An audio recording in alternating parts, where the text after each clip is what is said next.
Now, let's hear from the teachers who are already in the field, what they make of this. Thomas Musa is General Secretary of the Ghana National Association of Teachers, NAT.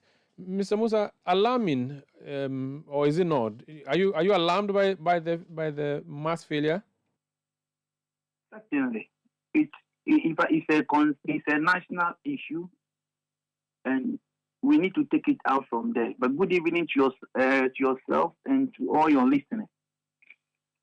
Why do I say that it's a national issue? Number one, is because of the Sustainable Development Goals, because of specifically Goal 4.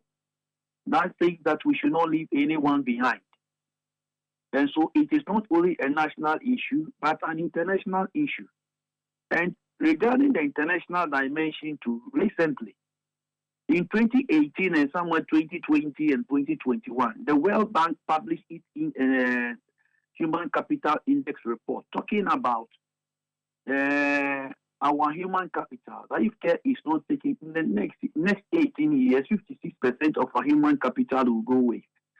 So these are the two dimensions of the international aspect. But if you come to the national level also, the concern here is that it means that the over 6,000 people who are cannot be employed specifically by the Ghana Education Service. Okay? And it also raises the concern of investment. You know specifically that some of these teachers who went to particularly the colleges of education that are affiliated with the traditional universities, they were sponsored or given some kind of allowances for them to go. So here we are. We have sponsored our own children to go and learn. They've come to write the licensure exam.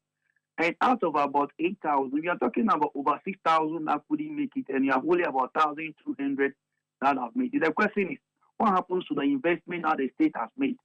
That is what I say is a national, is a national issue, and then we need to see what we can do. But having said those things, then we need to look at, there are other three variables we need to look at. Number one, where did we get it wrong?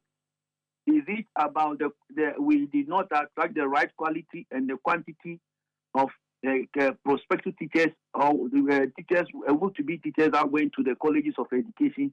What was the entry requirement? Can we say that we are okay with it? The next item we will need to be asking ourselves is that what happens at the training institute in the training institutions? Because mind you, we are talking about UCC here, we are talking about University of Education Wilima, we are talking about other traditional universities. Is it that the content and both the content and other training given them is not sufficient for them enough to come to right? And then the final thing I would like to add are the two regulating bodies. NTC is a regulating body, and it has conducted the exam, and it is NTC is saying that approximately about 80% of the students fail. The question is, what is the tech? That is the regulating body governing our that supervises all these training institutions. What do they have to say?